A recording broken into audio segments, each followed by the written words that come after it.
Go ahead, David. Take it away. Good evening, everyone. My name is David Hill, and I'd like to welcome you all to our Wednesday webinar night. Tonight, we're going to be discussing running effective membership drives. A little bit about myself before we get started.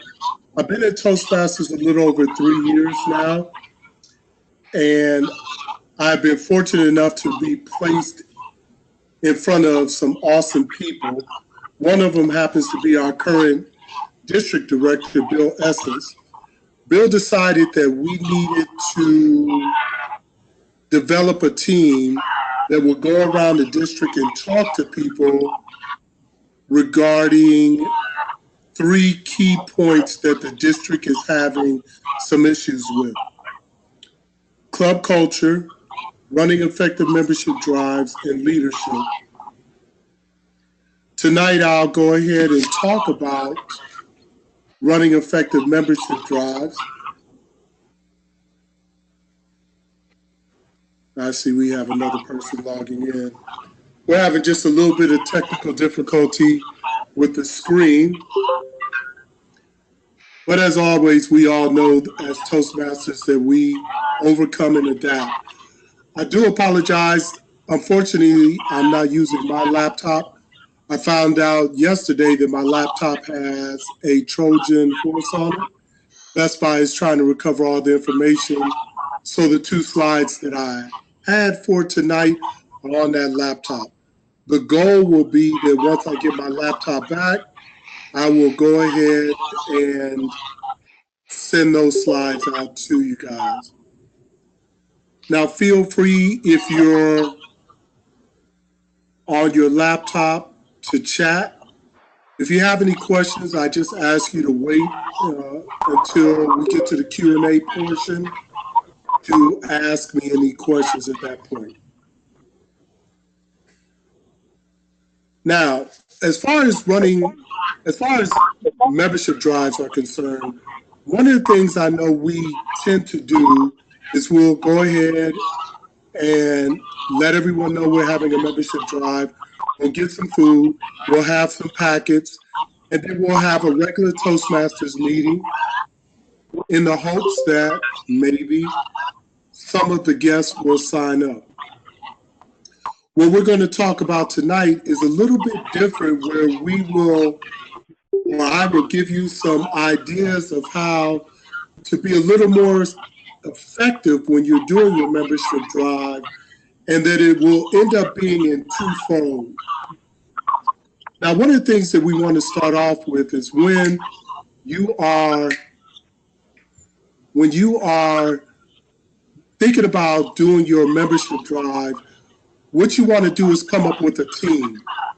And what I mean by a team is a team of people who are going to be responsible for that membership drive, not just your vice president of membership or your vice president of public relations. Sometimes you'll have someone there who is a real go-getter, just really outspoken. That should be the chairperson for your membership drive. That's the person who's going to take advantage of their skills as far as talking to people, maybe doing some cold calls. And what I mean by cold calls is going out and talking to businesses, or if you're a corporate club, just going to different departments and talking to them and encouraging them to come to the meeting. Now, after you choose your team, one of the most important things is hot buttons. Why are you having your membership drive?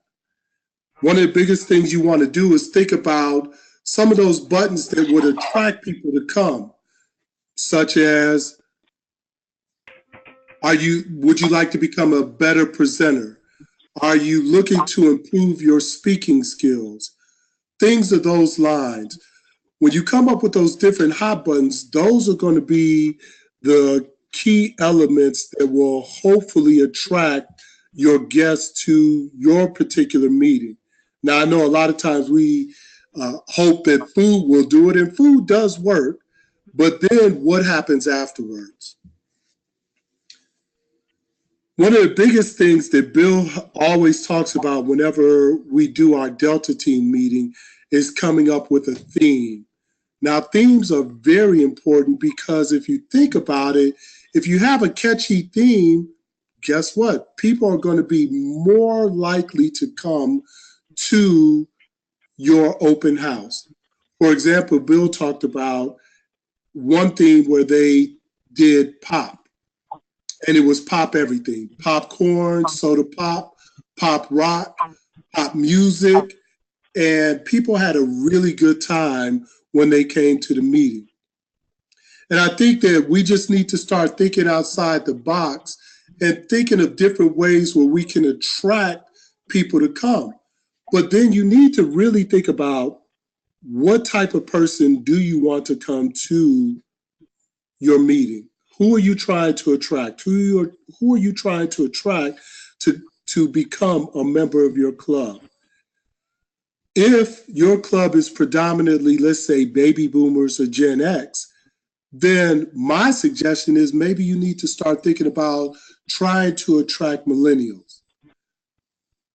The best way to do that, in my opinion, is really getting into social media, understanding social media, and the ones that millennials actually really are on. And unfortunately, they're not on Facebook like most of us are. They're on Snapchat, LinkedIn, and different vines, things like that.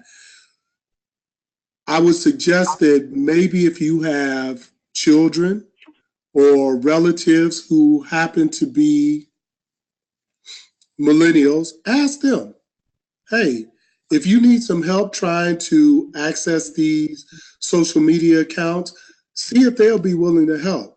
Again, like I said, one of the most important things that you should do more than anything else is just don't be afraid to ask for help.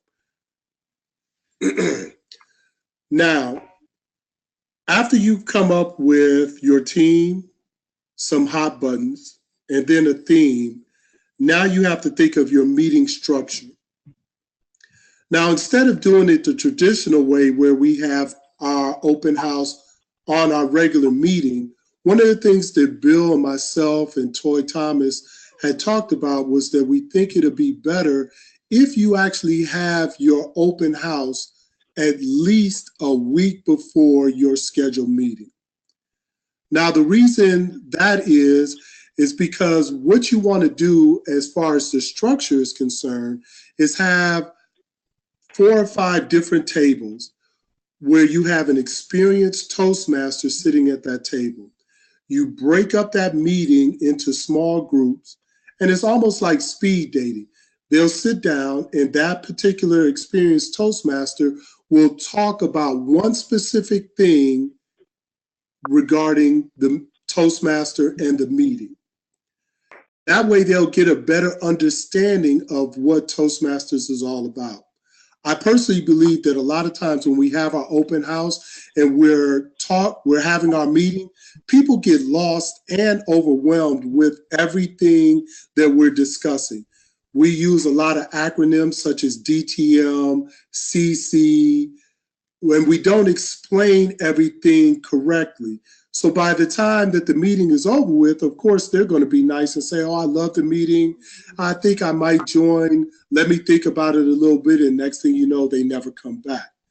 This way, when we're sitting down at these individual meetings or individual tables, and we're talking to these people about one specific area, whether it is the prepared speeches or the table topics or the evaluations, or breaking down the roles of the Toastmasters meeting, they will get that great understanding. Afterwards, you will want your vice president of membership to reach out to those people and let them know when your next meeting is. So for example, if your meeting is on a Wednesday, maybe you should have your open house either that Thursday or Friday. And then let them know, hey, listen, I'm going to give you a call on Tuesday just to remind you of the meeting so that you can actually see and put everything together that we talked about today, and it'll make more sense to you. Follow-up is the key thing and the most important thing, in my opinion, that we need to do that unfortunately we kind of lack on. We don't follow up well, and I mean that as a district, no one in particular, myself included. I know there's been times the guests have come to the meetings and I never followed up on them, and they could have potentially been actually excuse me 1 minute. Sorry about that. I had to take the intercom off so my daughter wouldn't interrupt us. But as I was saying, with the follow-up, those people could have potentially been new members, but I took for granted that the meeting was held well enough that they would come back.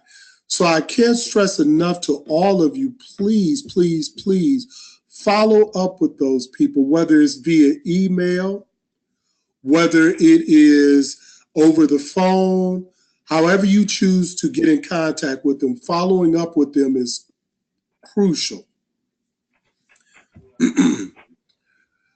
Now, once you have that meeting and they come to the meeting, or actually, let me back up. Even at the open house, one of the biggest things I would suggest that you do, just ask them, are you ready to join? We don't close well enough either. You definitely should ask people whether or not they're ready to join. If they say no, then ask them why. What is the reason? What is your hesitation? A lot of times, once we start talking to them and getting them to open up, then we can combat that, or at least say to them, if it's financial, we can figure out a way to do it. A lot of times people look at the big number, $45 plus $20, that's $65. But if you break it down to the lowest denomination, where you say, well, if you look at it, you're paying $7.50 a month for the next 6 months, and then an additional $20 there. A lot of times people don't think about it, and then they'll say, oh, okay, that doesn't sound bad, and then they'll go ahead and join it. Maybe their fear is getting in front of people. And we all know that the biggest fear that most people have is public speaking. They would rather give away a lung before they stand up in front of people and speak. Well, maybe there's someone in your Toastmasters group who also felt that same way. Why not link them up with that person so that they can talk about that and let them know how they overcame their fear of speaking? We have to be much more proactive in listening and answering questions. My thing is, we need to learn to become master askers. So listen to what the reason that they are coming to the meeting, ask a few questions, and then link them up with someone in the room when you're at that when they're at the actual Toastmasters meeting. That way, even if they forgot some of the things that they heard at the open house, they can ask that experienced Toastmaster those questions. I see we have a couple of people online right now. At this point, does anyone have any questions or comments that they would like to make? Yes, sir. How's everybody doing? This is Tracy Baker in Dayton, Ohio. Hey, Tracy, how's it going? Good, Dave. How you doing? I'm Hey, doing listen, fantastic. I appreciate this webinar. I'm trying to help some of the clubs down here with their open houses. Pretty much they want to start doing them between the April 1st to 30th June timeframe. And I appreciate a lot of your ideas, a lot of your questions, a lot of your comments, because there are things I didn't think about. That idea about breaking the room down to smaller tables and having people come and ask individual small groups is brilliant. I think the overwhelming part is a lot of reason why we lose a lot of people. We try to follow up.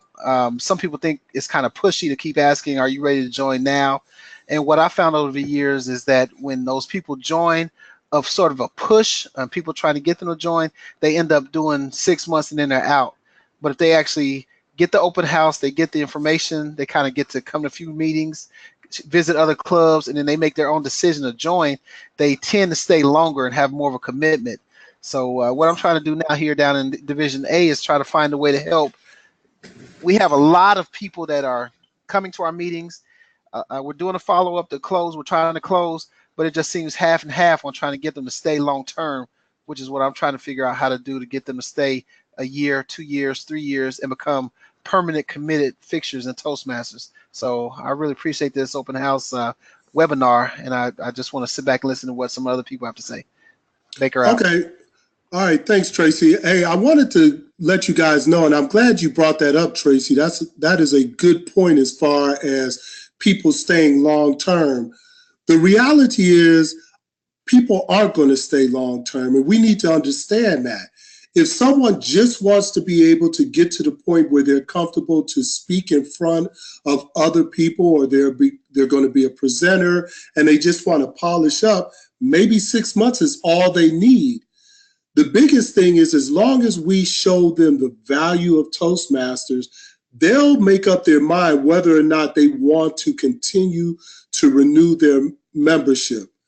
There's nothing we really can do over and above than just present them the information, have quality meetings and make sure that they are an integral part of not only Toastmasters, but the club itself, so that they will be able to make the determination on whether or not they want to stay.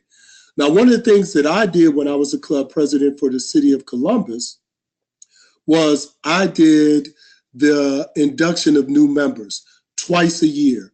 And I think that when you have that commitment, when they are standing up in front of the club and the club president or the area director is actually reading that commitment between the members and the new member, that may have them hold on a little bit longer. But I just want everyone to know, don't get so caught up in trying to get people to stay long term. I think as long as you have a great meeting, a great culture, a great environment, people are going to stay. And if they don't, that's okay. It's not meant to be. Some people come in for a season, some people come in for a lifetime. The biggest thing that we want to do is constantly have our club growing, because we know that some people are going to end up moving on and pursuing different opportunities. But again, great question, Tracy. Yes, sir. I got one quick follow-up, if you don't mind. Go ahead. My follow-up is this. What advice would you give?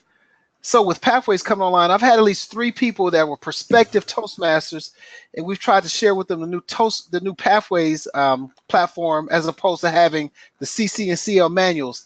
And at least 2 of those people have already said there's no way they're going to do the online, do the computer generated, as opposed to doing the manual that they're familiar with, even as cursory prospective members.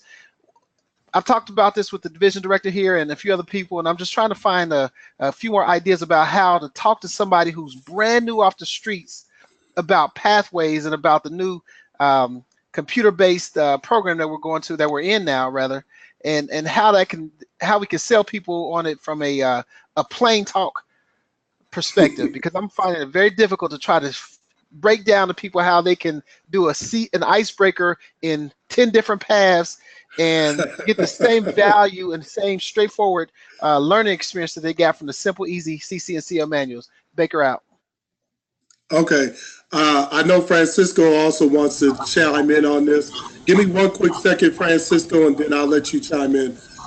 Just so you know, well, one of the things, I also happen to be a Pathways guide and Pathways ambassador. And it's funny you mentioned that, because the last club I visited down in Cincinnati happened to have about 8 guests in there. A couple of them were returning guests. And of course, they had been exposed to the CC manual and the CL manual. And then I'm talking about Pathways. Now, what I did when someone had mentioned that to me, I just told them that, listen, yes, you have been exposed to the CC and the CL manual, But the reality is that you have not even started in it yet.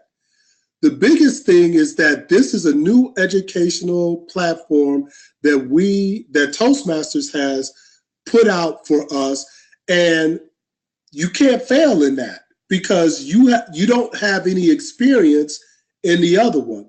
It's kind of like if an example I used for this particular gentleman, I asked him how long has he been on his job, and he told me 10 years. And I said, okay, so I'm a new employee coming in, and your job just said that within the next 6 months we are converting over to a new way of doing what we are doing. Well, yes, the experienced Toastmaster, there's going to be a little bit of a transition because the reality is we're used to the current educational platform. But the new person, they have nothing to base it on. So the reality is, if you show the benefit of pathways, if you tell them, like I told them, listen, not only will pathways benefit you personally, but it will benefit you professionally because you're going to get certificates for being a blogger, certificates for being a facilitator or a mentor or whatever the case may be, depending on which path they choose to pursue. And you can take that to your employer, which will potentially open some doors for you. Again, listen to what the people say and then just ask questions. And when I say ask questions, and I know might be a little difficult, but just ask questions so that they have to come up with their own answer. And that's the most important thing. You don't want to just kind of interrogate them. You want to ask them questions in order for them to figure out the answer or the solution that they are looking for. Francisco, you had a comment you wanted to make. I was here for the webinar on pathways. I think the second or maybe the third one that the district leadership has put together. To me, it was somewhat of a pleasant surprise when I realized, and I'm an IT guy, so some of what I'm going to say may be garbled, but we're literally using a cloud product that I also use at work specifically for performance management. So David, when you bring up the benefit of now what I learned there to bring it here, again, granted, this is what I do for a living. But fact is, how many jobs out there, like you said, depend on people figuring out an application. As you also said, we're in the middle of a migration. We're implementing a migration. These are things that are very commonplace nowadays. And I personally feel great that, oh, this is not a custom app. This is something that I can ask my HR guy, hey, how did this thing, da, da, da. You can gain so much knowledge by Googling about the platform that we're using that will give you that confidence to talk about it and say, hey, you know what? Toastmasters is giving you a look into a way that a lot of companies are doing a lot of things. Because I know this platform is used for training, it's used for performance management, it's used for so many things. So I kind of breathed a sigh of relief when I said, oh, I'm going to go to their site and read more so I can better understand what they built for us. Am I making sense? Definitely, you are. Hey, Tracy, let me ask you a question. By Yes, sir. chance, are you a Pathways guide? Negative. I'm not a pathways guy, but I'm reading up on pathways and studying it more and more. And I have been for the past couple of years, and I think I'm just now to the point where I can talk intelligibly on it. And again, my thing is, I kind of understand what's going on. I see the benefits. Obviously, I'm an IT guy too from the military for 20 years, and I think it's great. I just think that the whole way Pathways has come about and the way it's been launched and everything has been kind of shaky. But I think once we get it fully vetted and people understand it and on the path and everyone's on the same page, it's going to be incredible. It's just being in this transition period and being so. You join and it's $20 for new member fee. Now you got to get you pay $25 and $20 if you want to get $20 for every path, and then you want to pay 25 to get it printed. It just sounds like it's more money. It sounds like it's more involved, and that's the only part I'm trying to say is that there just has to be a better way for us to articulate all of this up at the same time we're trying to do the transition. So we'll get there eventually. It's just going to take some time. And I know in Division A we have some great ambassadors and guides, and I'm just waiting to see who's going to be the first person to finish the path here and kind of give us a feedback session on how the whole process was for them. So, but yes, absolutely, I think that we'll get there and we'll all be fine. Well, let me just say this, Tracy. I do understand what you're saying, but think about it this way. Our manuals, for the most part, are $8. They have to get two manuals, that's $16. There's only a $4 difference, and the convenience is that you don't have to keep up with your manual. Yes, there's a little bit of a learning curve, especially for us experienced Toastmasters, but the biggest thing is that for anyone who's new, they don't have anything to base it on. They really don't. Now, those potential or prospective members that came right at that transition time, again, they have not fully been exposed to the manuals. So what I would do is reach out to them, have them come in, see if you could get your Pathways guide or ambassador to come, and then you guys just sit down and have an open dialogue. That way, maybe between you, your Pathways guide, or the ambassador, you can ease their concerns and bring them back into the fold. Roger that. Okay, do we have anyone else who has any questions or comments?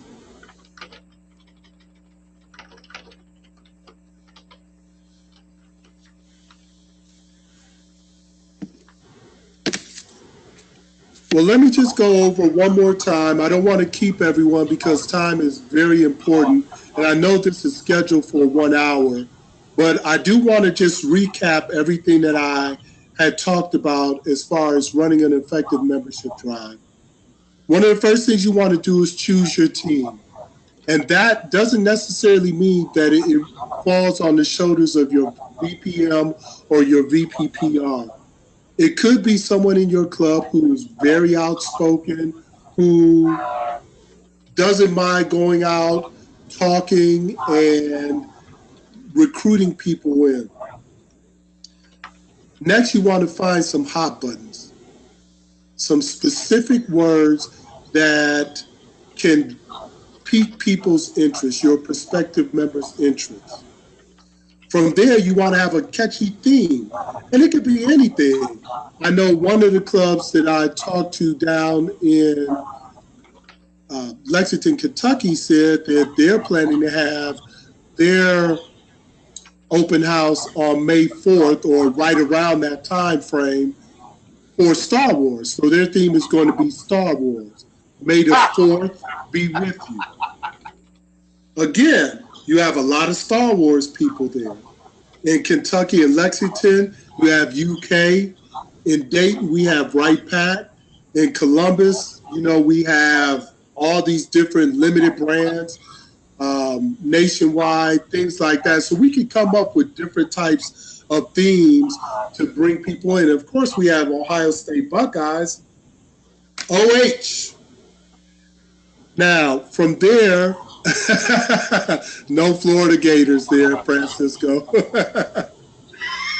From there, you want to have a good meeting structure. Now, what I said and what I suggested that the Delta team came up with is just simply breaking your meeting down into small tables with an experienced Toastmaster and pretty much do a round robin. Give them maybe 5-7 minutes to discuss one specific area of a Toastmasters meeting. And that goes from the roles all the way down to the 3 specific segments, which are prepared speeches, table topics, and evaluations. From there, your vice president of membership and the chairperson should do follow-ups, whether it's via an email or a phone call, to get them to come to the meeting. Now, let me back up. I know I did say follow-up, but after you have your open house, actually you should schedule it at least a week before your actual Toastmasters meeting. You want them to be two separate events.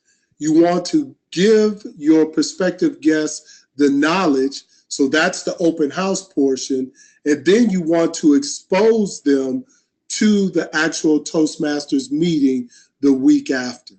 So no more than 5 to 7 days should you have your open house before you have your Toastmasters meeting. And then lastly, again, the follow-up.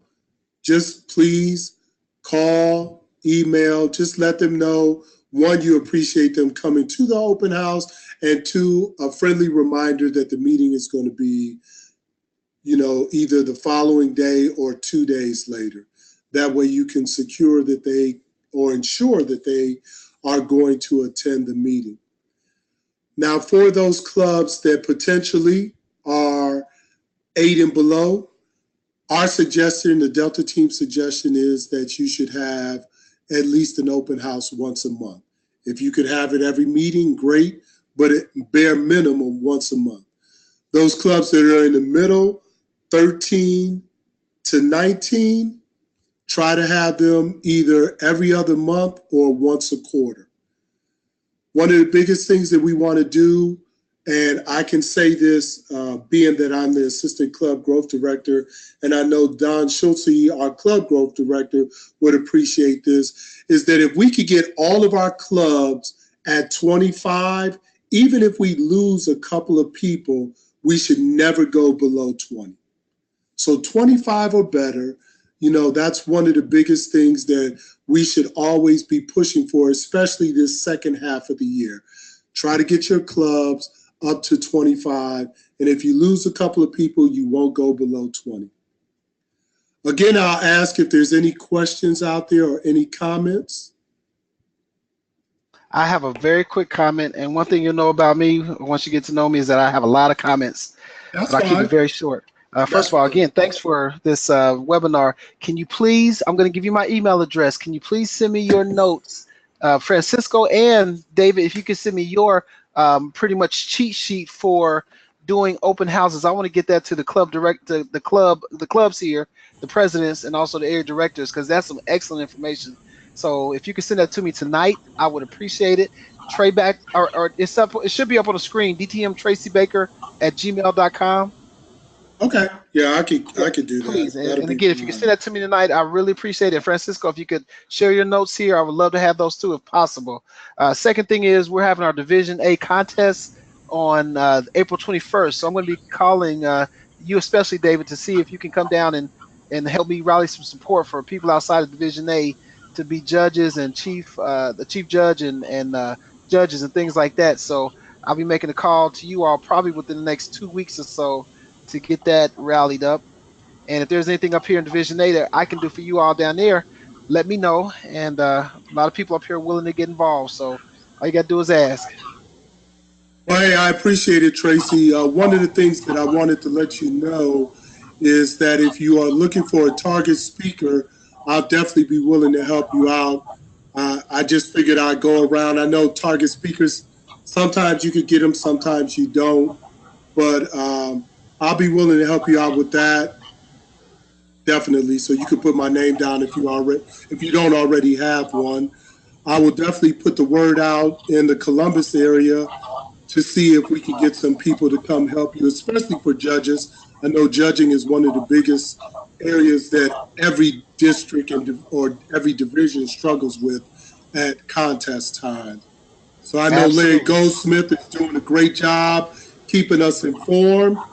Again, we're Toastmasters. We communicate. One of the biggest things that I would say is we just need to get out there and ask.